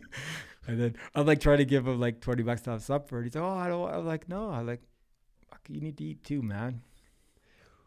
What's, at the start of this, you said that your mind playing with you on injuries while you're running. What is the worst injury you've ran through, and at the end you've gone to the hospital or the first aid station and they're like, we need to fix that? Rabio was probably the one. Is the one? Yeah, I haven't had anything else that I really need to be. Blisters, some trench foot or something. That's just part of the game. That's really it. The only time I've ever had to go to the hospital or even a doctor after a race was that time, and I'd gone in not feeling good, but because it was for a good cause, I ran, and I pace where I'm not doing what I normally run. I run at someone else's pace, and he wanted to run fast. We ran the first 100 miles in 21 hours, which is fairly fast. And I was sick, and I just kept going, and I'm like, I have to stop at 100 miles. And then the next morning, my wife just said, you stink. And I'm like, well, yeah, I've been running. Like, we're in this motorhome we borrowed from a friend to go across the country. And she's like, no, you smell different. And it was like ammonia smell because my kidneys weren't. And so I pissed cola, it looked like. And then I went to the hospital, and I'm limping in there, walking. They're like, what's wrong with you? And I'm like, well, my wife says I stink. They're like, no, is your legs? I'm like, no, that's just normal. I just ran 100 miles, and they looked at me like I was an alien, and it was hard. I'm like, that's not my problem. And then I walked in, I'm like, and I only went in to make her happy. And they took my test, and they're like, are you sure nothing else is wrong? I'm like, no, the rest will heal itself. Don't worry about that. I want to get back up and run. Just, you need to tell my wife I'm good to go. And then the doctor comes in, and she's like, you're not going anywhere. And I think I had 7 IV bags or something like that. And then I was off. That was probably the only time I've been ordered to not do any activity for a week. And then a week after, 2 weeks later, I ran another 100 miler though. So your kidneys bounce back. Does it just absolutely impress you what you can put the human body through? Yeah. I think so many people don't realize. Underestimate it. Oh yeah. Like this, I'm not promoting to run or hurt or to get rabdio at times, but you learn lessons. But you go through the checks, and once you're cleared, I run again. I ran another good 100 miler 2 weeks after being, probably 7 IV bags or whatever. It's good for the recovery plan. I wouldn't suggest it the best way, but your body can really heal. I think it's funny when you look at the original stuff when people did marathon plans, take a week off or a day off for every kilometer you run. Well, you don't need to do that. I said this to a few people before, but the only thing I got that remotely relates to it is once upon a time when I was 20, we biked across Canada, right? Yeah. And so, like, people are like, when you say that, people are like, you did what? And I'm like, well, when you say it and you look at the grand scheme, it's like, how the heck do you do that? But you just, my brother has a way of we just got on the bike every day and just started pedaling, and we seen how far we could get. And then you'd stop, and we had a hotel, food, shower. Like, I mean, we did it the nice way. We didn't camp on the side of the road. And, I mean, we did some silly things too. But, I mean, it is pretty impressive what you do if you just keep putting one foot in front of the other, or hop on a bike and just keep the pedals going. You don't have to go a mock chicken. You just got to keep moving forward. And when you do that, it's pretty impressive that you just all of a sudden look back and you're like, oh man, you've gone quite a ways. Yeah, first of all, that's really impressive. It's kind of on my bucket list sometimes too. I love to get across Canada. Yeah, I think I'd love to do that. Only thing that scared me now, I tell you what, the only thing that really would scare me now is the texting, the phones. Yeah. Is you would need, like, when we did it, we didn't have anybody following us. Didn't have anyone in front of us. So we just relied on making sure that nobody ran us over, I guess. And, I mean, maybe we were fortunate, I don't know. But back then there was very limited cell use in 2006, right? Now. Yeah, there's some rough days. Like, I put on a lot of miles on highways, and I think people would be blown away how many people are on the phone, because you see them, right? Like, especially if I'm on a one-laner, I see them coming at me, and I can see their head in their crotch or wherever, and there's nothing that sounds worse than someone behind you hitting rumble strips, and you're like, look. My main thing is, at least at the highway, if they're doing 110, it's probably quick, at least if they hit me kind of thing. But there's nothing you can do. But yeah, there is more of it. Definitely. But yeah, it's high on my list. I'd like to go across, and I agree. I truly believe with some training, like if you can swim and ride a bike, run, walk, I think pretty much anyone can do an Ironman, and I think anyone can do an ultra. I'm not saying like from 0 to 100 mile like that month kind of thing, but if you put your mind to it and have a little bit of discipline. Yeah, I think just about anyone could. Like, I don't think they're only impressive because we think that it's just not doable, but it is doable. Like, everyone, like, people are doing them all the time. We just don't want to do it. It's not that it's that hard. It's just, like you said, it's just doing, like, getting up, it's ultra running is like running with quotation marks. There's a lot of hiking. There's some walking. It's doable. A lot of people just don't want to. It's not going to all be fun, but it's rewarding at times, but our bodies can take it. The less training you have it just turns out the days after are way worse. Like, go from 0 to not, run a marathon with no training. You can finish the marathon. Then you might not walk for 2 weeks afterwards. That's where training helps you, is the recovery. But anyone can, like, I'm not dismissing what we're doing, but I think anyone can do it if they let their mind do it. Well, I don't know why. I just literally today sat down with Larry Sauer. I don't expect that name to mean anything to you. He was a teacher here in Lloydminster and coached football for a lot of years. And he was talking about affecting the youth, and he really enjoyed that. And he talked about a kid trying out for football, and he was, call it 340 pounds, and could hardly run across this room, which isn't very far, as we've been talking about 240 miles. But they kept on him and just said, just keep coming to practice, keep coming to practice. And by the end of the year, in his first year, then he could run around the football field. And I mean, from here to that's a big difference. Yeah. And by his third year in football, he's one of the lead, and you could just see the progression, right? And for a lot of people, they don't want to put in that work to get there. Well, it's consistency. The first, I think, especially with fitness, is whether it's, hockey or running or biking or whatever, if you're consistent with it, you'll get better. You might not be an all-star, but you'll get better from doing it. But it's those first probably week or two that most people quit. But it's once you get over that hurdle, you don't have to run 100-mile weeks for training. You just need to be consistent, whether it's 5K or whatever, like a couple times a week. It's not. Hell, it could be 1K. Yeah. Right? It's just Like, being just- consistent and doing something. It's amazing how that steps can go together. And then what I always love about it, not running, just anything. I used to, when I was playing in Wisconsin, I was living with my brother and his wife, and I was running with their dog every day. And what would happen was by day 10, 12, 21, I'd have those days where I didn't want to go.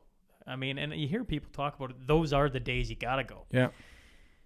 And if you don't go, your body doesn't feel right anymore. Yeah. So I can just imagine what you guys feel like if you don't go running. Like after you do it for so long, your body probably doesn't feel that great. It's like, I should have just went. No, that's why a lot of guys don't like recovery days. And I guess when I say I take a recovery day, there's probably still some swimming, or I have 3 dogs, so I walk lots, or, but you move. It doesn't have to be this intense thing, but it's just like a dog, I think, is the best thing for running because it makes you want to go. It forces you to go outside once in a while, right? And it's like my dogs want to run, and I mean, my dog now runs, like 80K runs and stuff like that. But it's probably unique too. But I think it's just that consistency, and even walking your dog and running 2 or 3. I know ultra runners that most of their training is an hour or 2 just long walks with their dog and hiking and stuff. It's not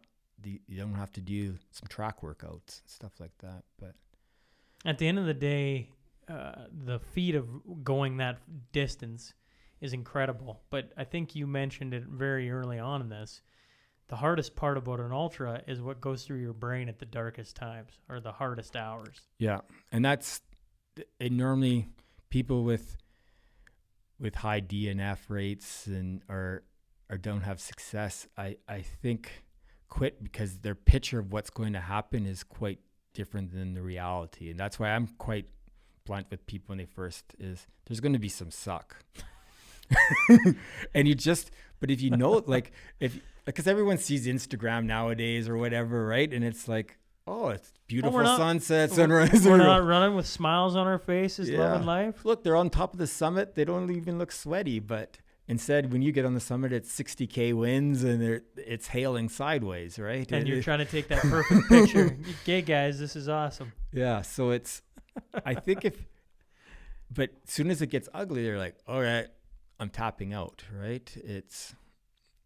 And then I think majority of them regret it almost instantly because it's like, sometimes you have to even walk out of where you quit. It's like, might as well have kept going forward instead of backwards. And then by the next day, I think there's some regret. So it's really knowing, and some of it comes down to why. Why are you doing it to be out there? You know who David Goggins is? Yeah. What do you think of David Goggins? I listened to his audio book and stuff. There's some. He's an extremist. He's right? extreme, yeah. But I like what he says about callousing your mind, right? Yeah. He's and it's true. Sometimes you just have to toughen up and suck it up and move forward and just embrace. I think you have to embrace the suck at times, and just because after the suck, there's good. There's pizza at the end or beer or whatever. It's good because I guess I'm different. My why is I'm not. Like I said, most time my wife or kids are with me. I'm not quitting in front of my kids. So that's my why. So I just keep going forward. So. Final one. If you could own, hypothetically, a record in Guinness Book of World Records, what would you want? I don't know. That one's... I've never thought of that one. That's a good question.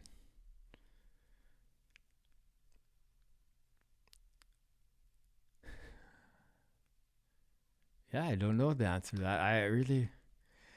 I'm not really a record person, so I've never really. And yet you tried scaling Everest in the prairies. Yeah. That would have been a record for the Oh, prairies. locally, yeah, around there. Yeah. Right? Yeah.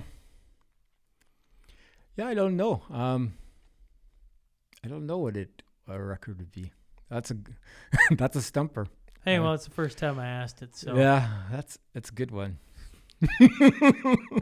Well, I really do appreciate you coming in and sitting down. I got to be honest. I enjoy all my podcasts, but this has been a pleasure getting to know you, meeting you as we walked in the building and sitting down. This has been a lot of fun, and I really look forward to seeing what you do here in the future, like with this running. Like it's pretty cool. Like, Are we going to get you out to some of these runs? Yeah, that's what everybody keeps saying, but I keep saying I'm a horrendous runner. Like even Mikey as we're running goes, "Ugh, you're not built for running." I'm like, screw you, Mike. All right, Well, Mikey's definitely built as a runner. Yeah, he's a little gazelle, and I'm a frickin' rhino. Well, that's how I feel. Like when I line up in the A corral at a marathon, I'm 180, 190 pounds, depending.